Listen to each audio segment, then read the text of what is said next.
Hey everybody, welcome into another episode of the DASHcast podcast. I'm Gardze and I'm here today with... I'm Jerry. Jerry, thanks for being here today, buddy. Camera shot, Love yeah. getting an opportunity. You can look at all of them or none of them if you want to, dude. It's really okay. I'm not real sure when it's looking at me or when it's looking at you or when it's going to cut to me. So I think that's the beauty. It's going to surprise all of us when it comes out. So I think our goal for today is to get a little bit of an understanding of what got you where you are, right? Sure. To be fair, let's call it what it is. You haven't been selling real estate for all that long. And yet, as of last year, you were still the top selling agent in our office, right? Absolutely. In our office of 180-ish agents or so. So I think that in itself speaks volumes for who you are, what you're willing to do to find success, right? And I think what a lot of people want to know is how you got there, right? Yeah. And so let's start all the way back. When you got started, like tell me when you got your license, and then that journey from kind of dipping your toe into the water to when you really decided water's warm, I'm going head first, right? So you tell me. Yep. Yeah. So got my license in 2017. Joined a small firm in Chapel Hill. Did cold calling for about 3 months. Decided I don't like this anymore. That's fun, right? Yep. So I left that. Went building homes with my dad. He's a custom builder. Did it all his life. Worked with him growing up. So I was familiar-ish with the business and decided, you know what, I'm going to give this a full actual leap. So kind of transitioned from real estate to construction. Did that for about 5 years. Then was like, you know what, I kind of want to get back into real estate. So I found Dash. Joined Dash in January of 2023. Met you. You taught me pretty much everything that I know at this point. Flatter will get you everywhere in life, dude. Okay, keep going. Don't stop here. We got 30 minutes. From there, it all just kind of fell into place realistically. I mean, Dash offered everything that I was looking for. I mean, it was leads, it was training, it was support, it was a fun environment. I mean, just good people truly care about your success and helping you become the agent that you want to be. But of course, just like anything else, it depends what you put into it is what you get out of it. So, I still had a full-time job when I joined Dash in 2023. I was lucky enough that I was working remote where I could kind of, go get some showings in while I was still working at the other company. And so after a couple of months, started to kind of find my rhythm a little bit. Sold my first house in April of 2023, so it took about 2 months. And then from there, it just kind of kept going. That year, I did 18 transactions. So at the end of the year, I took a step back and I was like, I told myself I wanted to sell one house per month, 12 over the year. I did 18. So I was like, you know what? I exceeded my expectations. Maybe I can actually do this. And so the confidence started building. And as the confidence builds, people see that, people feel that, your success starts to come with it. So beginning of that next year, 2024, I left the company after, I think, April, so 4 months. So from that year, I did 8 months full-time as an agent, my first full-time being a real estate agent. And I did 29 transactions that year. Follow up after last year was my first full year fully in real estate. I did 34 transactions. So again, everything comes down to training, support, what you do, how you do it, what you say, how you say it, how you interact with people. Everything is a people business. It has nothing to do with you and what you want and what you think you're going to do. It's all about how you treat people and how they reciprocate it, essentially. That's amazing because look, I'll speak very honestly. Dash has been pretty good about making great people into fantastic agents, right? But the time frame of which you decided, hey, I'm going to give this whole thing a try, to the point where you became the top selling agent in the office, right? And look, to be fair, let's call it what it is. Out of the 180 agents in our office, right, we don't have people doing 100 deals a year, right? We don't have people with small teams and buyer's agents and all that good stuff, right? I think for you, selling, in the mid 30s, probably on track for 40 plus this year or so, makes you a pretty good living, and it doesn't have you working 70 or 80 hours a week, right? It kind of provides you both the life you're looking for and the income you're looking for with the number of families that you can impact throughout a year, right? Because I think that's a lot of why we love what we do too, is the ability to help all these great people that we're connected with. So, I think what's amazing, again, is I think back, that is not a very long time for you to go from like, I'm kind of dipping my toe in to, all right, I'll kind of go. What shifted in your mindset? Like what did you have to do to prepare yourself? Because there's a lot of agents out there right now that are thinking about this, Yep. right? Or have gotten their Yep. license or kind of doing it part-time. And it's a scary thing to leave a level of consistency. You know, maybe it just does take a little bit of crazy, and maybe we're all a little nuts for doing what we Absolutely. do and kind of like That's a riding big that part. wave of income going like this. But like, Yep. let's talk honestly, like what was it that truly pushed you over the edge outside of having a pretty good first year there? Yeah. But how were you able to do that in practical like life? What'd you do? How'd you do it? Yeah, I mean, it comes down to just hard work. End of the day, there's no way around it. You can have all the tools in the world if you don't sit down, work hard, and just overcome all the obstacles. You're never going to be successful, especially in this business, right? It is a matter of, it's the middle of the summer right now. It's 90 degrees outside. I would love to go lay by the pool and do nothing, but instead I'm going to take every single Zillow lead that I possibly can, because I know in 3, 4, 5 years down the road, I won't have to be taking those Zillow leads. I will be sitting by the pool drinking a beer. And then when someone calls me and says, hey, I want to go see a house, I'm going to say, yep, I'll be available in a couple hours. I'll go meet you there. As you get to the point of your business where people want to work with you, I'm not going and chasing down leads and trying to beg people to use me. Now they're coming to me. Now you're also get a little more comfortable in a position where you don't have to drop everything and go run, because people understand you have a life, you have other things going on. Obviously, I'm not going to say, hey, I'm drinking a beer by the pool, I'm not ready right now. But, you know, a text message, hey, how about 6 o'clock tonight? How does that sound? Right? So that's kind of a big part of my inspiration was, I know if I sit here and I work my ass off for the next 3 to 5 years, in 7 to 10 years, I won't be having to do this. And so, and there are times, of course, where it's tough. I mean, you work 10, 12-hour days, and there's, like you said, it's up and down. So I'd say about 6 months out of the year, I am working probably 60, 70 hours a week.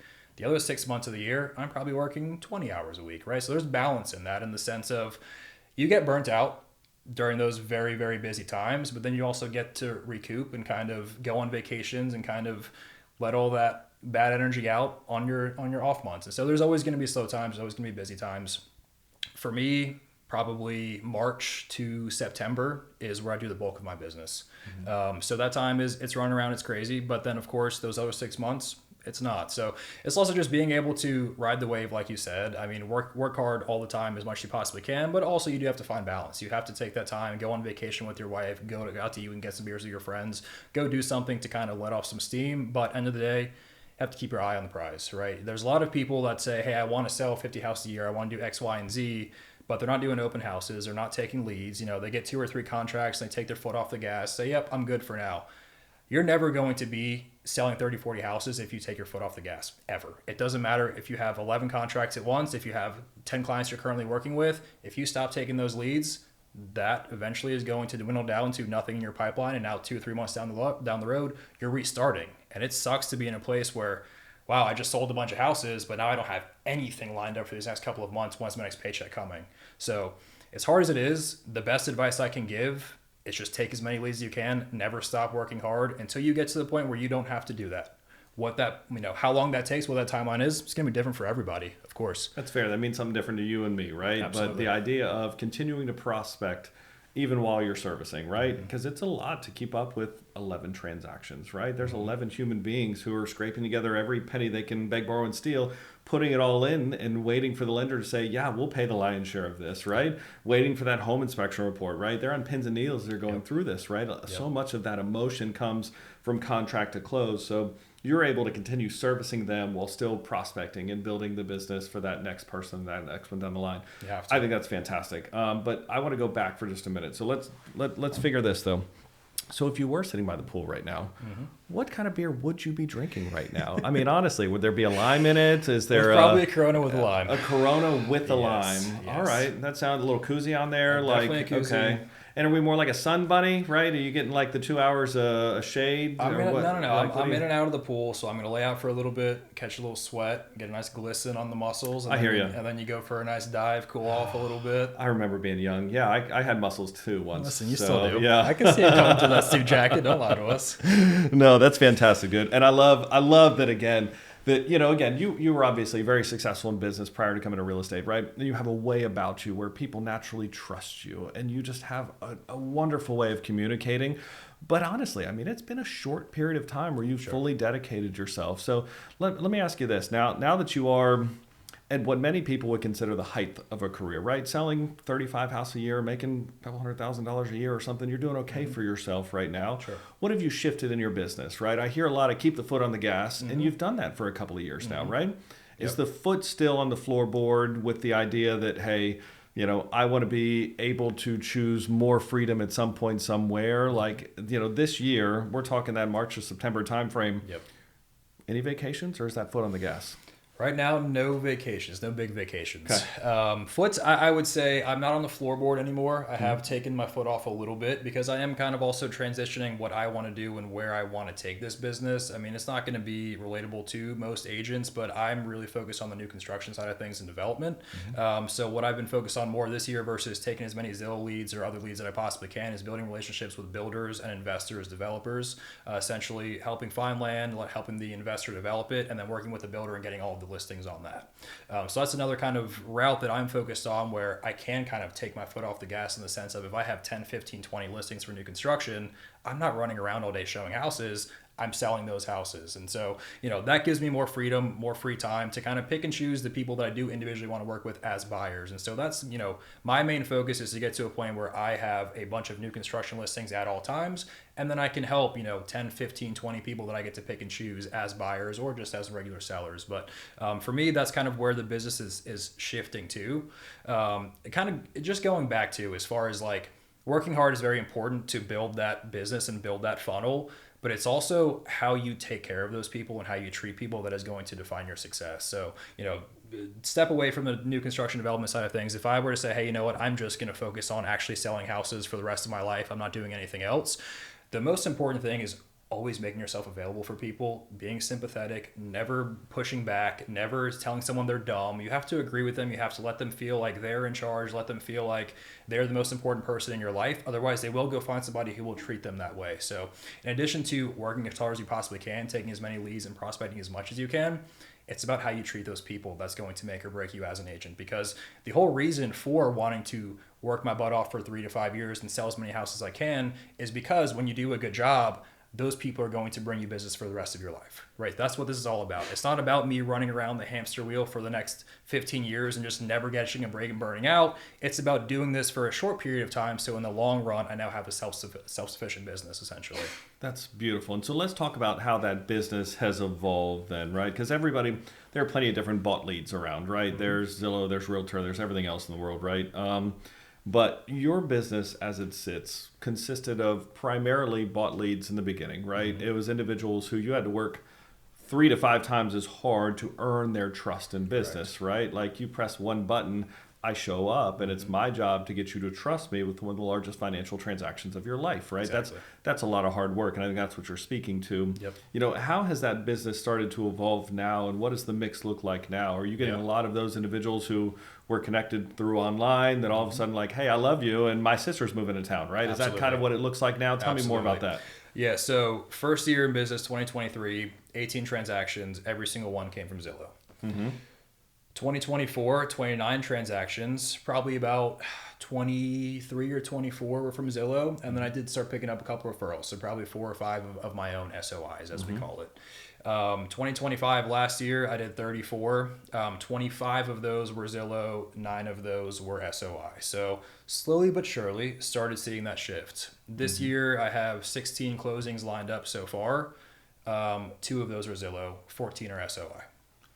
Wow. So we've gotten to the point just what from a 2023. Switch there, right? Mm-hmm. That it like really in just a couple of years, right? Like honestly, 2 full-time years, and then all of a sudden you're 80-20 like generated from just walk of life. And really, I mean, those are coming off of past clients saying, hey, you're great. Absolutely. People you've met in life and all the relationships you're making, right? Friends and people that now they actually see you're successful and trust you to help them buy their house. Because that's one thing that's funny, at the beginning of real estate, when you join and you go join Caldwell Banker or HPW, whoever it is, and your sphere of influence, that's who you need to focus on. Your friends, your family, your cousins, your sisters, and this and that. Well, guess what? They don't trust you for shit because you've never sold a house. So why in the hell are they going to hire you? So once you've got to the point where you have done some sales and people see that you've been successful, now your friends start calling you, your family starts calling you. So that's the shift that I've seen is friends and family, people that were maybe a little hesitant a couple years ago did start reaching out. But then, like you said, I mean, all of my past clients from Zillow, from whatever walk of life, now they're sending me their cousin, their brother, their sister, their mom. And that's really where you make the money. I mean, I have story time. Last year, one client that I met through Zillow, he bought a $1.8 million house. He then sent me to another friend of his who then bought a $1.2 million house, has referred me to another friend of his who is now shopping for another $1.2 million house. This is all from one client, from Zillow. I mean, the commission that I'm going to make just off of those 3 transactions is more than I made selling 18 houses my first year in real estate. So that's really where the thing started to come to fruition is, you do I showed this guy 2 houses. It was the easiest transaction of my life, but what he said to me was, you made this process easier than buying a car. He said, it was harder for me to purchase a car than it was to buy this house. And so, I mean, just the simplicity of one, obviously, I work hard and I do my best to take care of people, but the tools that Dash provides me to be able to stay on top of things, be systematic, have all these things in place, technology to support me, to help me be as efficient as possible and make the transaction as easy as possible for the client. So it's not only just working hard and doing the right thing, it's about making their life as easy as possible, reminding them of little things. Hey, we've got an inspection, here's a calendar invite. Hey, we've got closing, here's the time you're going to do it. Hey, the lender needs this from you, let's make sure we get it over on time. It's just, hand holding essentially, but people love it, and that's the thing is like, you don't want to walk into the biggest transaction of your life not knowing where the heck to go, where to turn, and what to do next. I may honestly bombard you. I might even annoy you at times because I'm going to send you so many emails, so many text messages, give you so many calls to make sure that we are on the ball and we're not going to mess up. But end of the day, people like Phil, they come back and they say, dude, you made it easier than buying a car. I'm going to send you everybody for the rest of your life. And that's what it's about. What an amazing story. I mean, that's ultimately why we all take these bought leads. I mean, don't get me wrong. It's some level of a paid internship, right? Like, I'm going to make a few $1,000s to go help somebody buy a house. That's cool. I'm down with that, right? I'm going to learn lessons. I'm going to grow. I'm going to develop my skills. But truly for them to then risk their good name, right? These clients who you met through Zillow to then refer you enough business to make you more in their first year, just a couple years down the road. That's a beautiful thing, man. That's the pinnacle. That's great. Absolutely. So tell me, you talked a lot about making clients feel like they're your everything, right? And I think that's so important to the point that you almost feel like you're bothering them. But I mean, look, you got to make sure that they know how important they are to you at every step along the way. So tell me about some tools that you use to either reinforce that with your clients, or tell me about some of the technology so that you can duplicate yourself, so that you can make sure that you can be 6 places at once. I mean, honestly, how on earth are you able to keep up so consistently that all these people not only transact with you, but they love you, right? Yeah. So tell me. Absolutely. So, I mean, Dash, biggest thing they provide, our CRM, our technology, that's huge for me. So just having, stages in a pipeline as we move through a contract, as we move through the transaction, we move it through the stages. And then honestly, it populates drafts in my mail schedule to remind me what to do, when to do it, how to do it. So yes, I am very good. I'm fantastic. I'm great. But there's technology that is absolutely keeping me in check and absolutely a big part of my success, truthfully. So having, technology that's going to let me know, hey, you've now moved to this stage. We need to remind them that they need to do X, Y, and Z. That's kind of in the, that's what gets the ball rolling. But then I also have my own personal things that I think of outside of, the mail schedule and things that are provided for us in the sense of really going into detail with people. There's like, for example, I just sent out an email earlier today about closing funds, right? So we have a populated email that says, this is going to happen X, Y, and Z. I then send a text message and I follow up and I say, here's what's going to happen. Our closing is the 15th, and the next day or two, you're going to get a preliminary closing disclosure from your lender. Send that to me when you receive it. I'm going to review it. Here's all things you need to look for. Make sure these things are correct. Once we get that disclosure, they're then going to send that to the attorney. The attorney balances with them, and then the attorney is going to send us the final closing disclosure, which will have your actual amount to close on there. So we're going to get a estimated cash to close from your lender. It's going to be pretty close, but it's probably going to fluctuate. So don't send that money yet. Once we get the final closing disclosure, it's going to have the exact amount. Here's the wiring instructions. You can find them in your quality report or from Midtown. I mean, I just go into very detailed information just so they know, like, if they have any questions, they go back, they look at that text, look at that email, they know exactly. I break everything down step by step. And so just making things as simple as possible for people is always the goal. And what a wonderful thing to do for an individual. I mean, wiring money is a scary thing to start. Wiring most of everything you have in this world is a very, very scary thing to do, right? And that's what most of us are doing, right? If I can afford $300, I want to buy it $350. If I can afford $500, I want to buy it $650, right? It's just the way we're all wired. And so for you to be able to break it down and make people feel comfortable and confident with what's going to happen next and what's going on and what could go wrong almost too, right? Here are some of the hurdles and roadblocks and things that I've ran into in the past. This will help you. So I think that in itself is really one of the greatest things we can do for clients is just make them feel comfortable. And that is, I think that is one of the most important things is deals fall apart when people aren't prepared. Preparation. When I go meet somebody for the first time, I'm going to overload you with information because I don't want you to ever turn around and say, I never heard that. And I'm going to sit down and we're going to talk through everything in person. And then I'm going to follow up with emails so that it's in writing. I'm going to give you documents you can go back and reflect on and make sure that I want to make you as educated as possible for you to make the best decision. So, preparation is so important. And so, even something as simple as when I meet someone for the first time, we talk about inspections, right? So we're going to get a home inspection. We're going to termite inspection. We're going to do a radon test. Do you know what radon is? Most people don't know. So I'm going to explain radon, where it comes from, why it's bad if it's, in high concentrations. But also, I'm also going to let them know that, hey, if radon comes back high, we don't have to burn the house down and run the other way. There is a mitigation system. And I explain what that looks like. It's going to look like gutter on the side of the house. I'm going to explain how it works and why it's, okay for you to buy a house with radon. Because the last thing you want to do is not talk about these things. You get a radon test. The radon test comes back high. And now they're freaking out. Now they think this house is the worst thing in the world. And they're going to run the other way. And they're going to lose money for no reason, right? So because people aren't prepared, they make bad decisions. So if you can prepare people as much as possible, there's minimal reasons that the contract or the closing isn't going to happen, right? There's, if you can stop people from making a rash decision, losing money, and freaking out over something that can be fixed, there's a good chance you're actually going to close on the house. If people aren't prepared, that's when they make mistakes. That's when things go wrong. You nailed it. I think we got to protect people from themselves sometimes, and not because they're wrong, but because they're emotionally charged, right? This is a huge thing to move my safe space, right? The place where nobody can get to me, the door I can close the world out.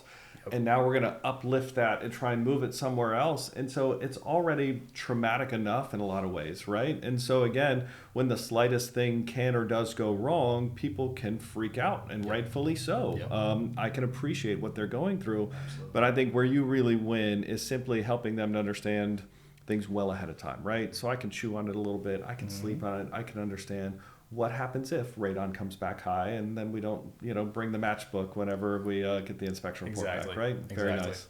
That's fantastic. I love how you're able to really help your clients by way of just sharing your insight, sharing your knowledge base, and the way that your clients have really taken to you. I mean, the fact that your business mix is now going to 80% sphere of influence and 80% of the people are coming by way of a referral, that's an easier way to work a business, right? Absolutely. It's easier when there's innate trust for Absolutely. Sure.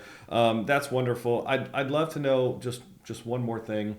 What do you want the next 12 months of your buying and selling business to look like? What are you going to shift? What are you going to evolve? I think, again, your business has grown so substantially over this past few years.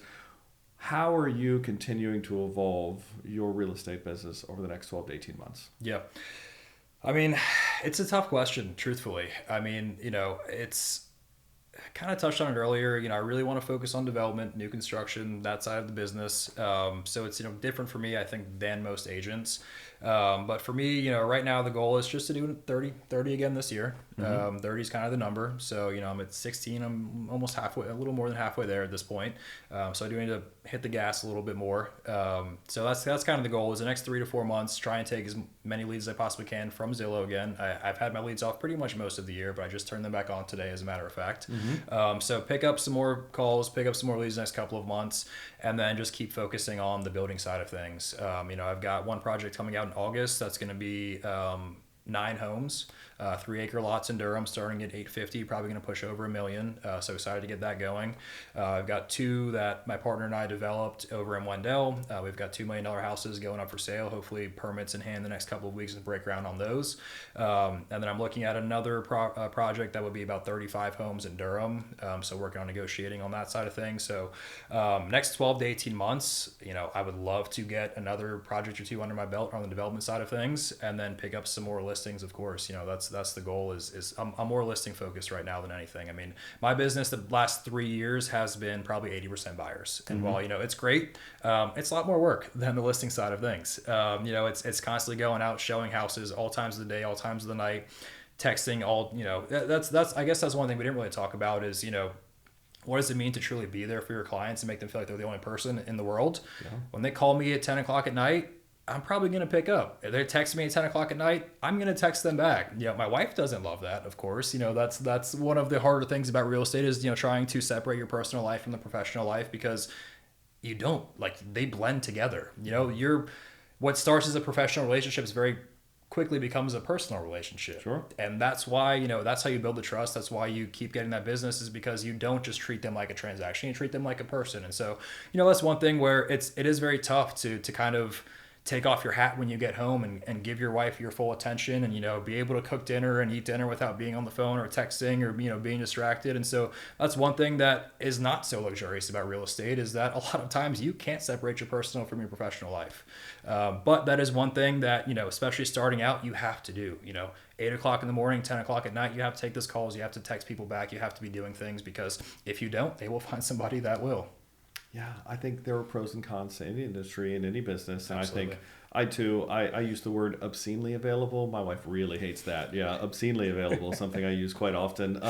But I think, again, there are pros and cons to every business and everything we do. And we chose this because we love what we do. I think there is a little selfishness in all of us that says, like, I like the attaboys I get from helping people buy a home, right? From Absolutely. being there for them through all of this. So Absolutely. I love that. Well, look, dude, I appreciate the time we spent today. I think Sure. it's been fantastic. Keep crushing it. Thank you. Huge goals for the coming 12 to 18 months, and I have no doubt that you're going to meet those and Thank exceed you. those. So thanks, buddy. Gardze. Appreciate it. Absolutely. Tune in next time for another episode of the DASHcast podcast. Thanks so much.